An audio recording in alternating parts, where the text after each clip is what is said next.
Well, I think the man should be terrified.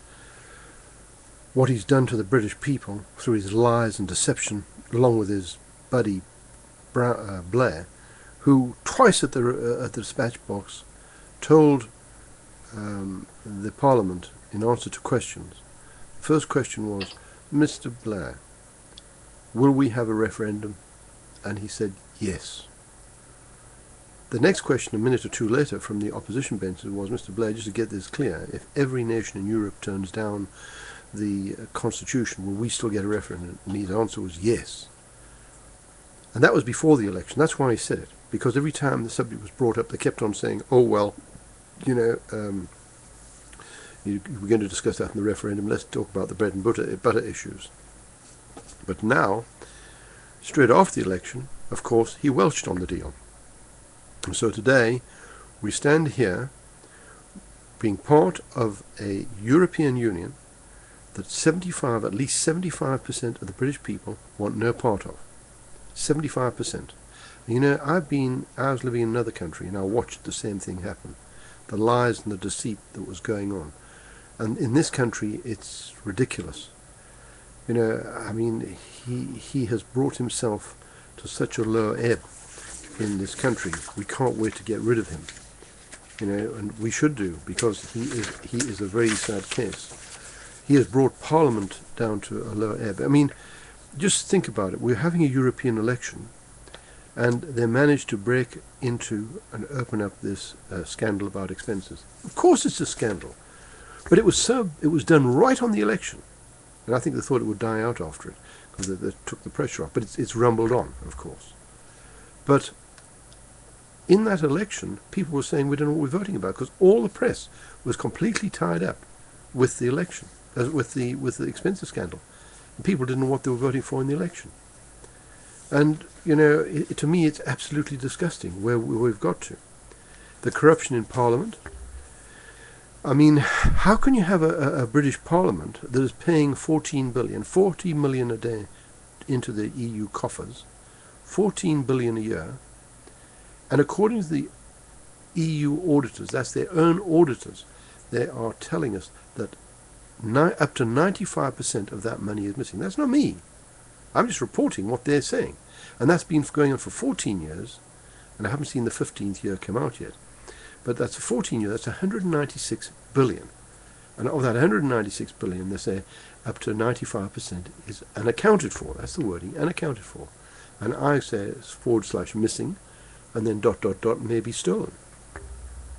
Question mark.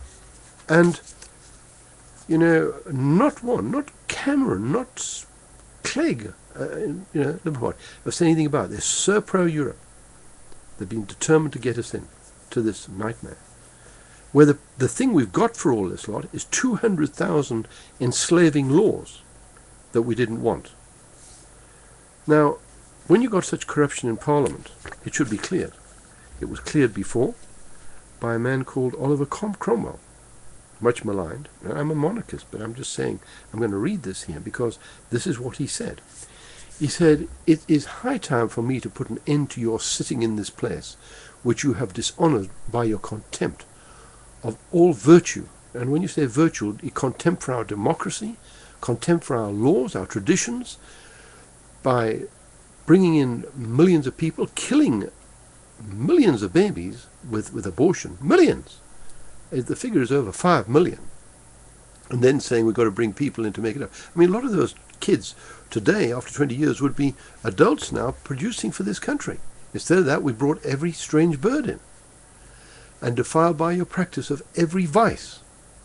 You're a factious crew, and enemies to all good government. Ye are a pack of mercenary wretches, and would, like Esau, sell your country for a mess of pottage. They've done that. They've sold us to the EU. And you know what this man did? He sold our gold reserves, half our gold reserves, for $275 an ounce, when its average price is usually $3.50, right at the bottom of the market. That's why they call him Bottom Brown in the city. And let everybody know he was going to sell it. You never do that. And then, of course, the price went up to $1,070. His actions cost us billions. So without using bad language or anything like that, you can see where we're coming from. He sold us for a mess of pottage, and like Judas betray your God for a few pieces of money. Not only your God, but your country. Is there a single virtue now remaining amongst you? Is there one vice you do not possess? He said. You have no more religion than my horse. Now, a lot of people sneer at the religion thing, but you know, a God-fearing man would not have done this to our people. We need more God-fearing men up there. Men who, when they say there will be a referendum, they mean it. Not wriggle out of it and lie and right in front of Parliament. That's what we don't need in our lives. We need men who believe in their country, not opportunists who then convert to Catholicism because they know they're trying to force us into a 80% Catholic Europe. I have good friends of Catholics. But Europe is a nightmare of always being dictatorships. They'd have no traditions of democracy at all. As a matter of fact, it is said in a book called Hitler's Pope that the Pope actually appointed Hitler. And if you read that book, you'll see how he did it. Which of you have not bartered your conscience for your bribes, he asked. Well, we know about that. We've seen it in the House of Lords, and it happens in the Commons. You are grown intolerably odious to the whole nation. The whole nation wants to get rid of this crowd. I mean, when I look at the newspapers, I see people just want to get rid of them. You were deputed here by the people, to get grievances redressed. And our grievance has been, for years now, about us handing over more and more power to Europe. Until now, there's hardly anything left. Are yourselves gone? So that's true. That's what they're going to be, gone. Take away that shining bauble there and lock up the doors. In the name of God, go. And he was right. How long can we continue like this? I mean, with 80%, 75 to 80% of the people in opposition to what this man has done. I mean, when he walked into that room after everybody had gone and then tried to sign up the document, hang it with his head below the desk almost, you know, that's what he was doing, as far as I'm concerned, in pictorial form. I mean, he's a nightmare. We must get rid of this man. If the truth hit him in the face, he wouldn't even know it. Well, you know, there we are. That's how I feel, and that's how a lot of people feel. You know, we've lost a lot of our engineering industry. We signed that off to Europe. And now he says, well, 60% of our trade comes from Europe. Well, that's not hard, seeing that we were getting all our food cheaper from the Commonwealth. If you go and buy some fair trade food right now, you'll find it's far cheaper than the European stuff we buy. That's what we were getting. That was the right we had, but they signed all that off to join Europe, which we're in deficit in on our trade, incidentally, with Europe. So we don't make much out of that. We don't make anything out of that. It's our trade with the rest of the world that we make is what we're paying to be in Europe, actually. And according to one think tank, and one did a fiscal checkup, we're paying 118 billion a year extra to be part of Europe. I mean, to me, we've done some terrible things here to our own nation. And we were the most successful country on the planet. People used to touch our people. And we used to call the people of the book. You know, we don't even know what the book's inside the book now, the Bible.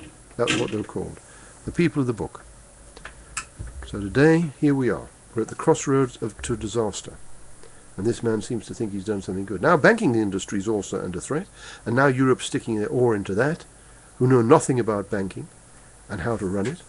And he said, oh, I've got permission from Europe to do this.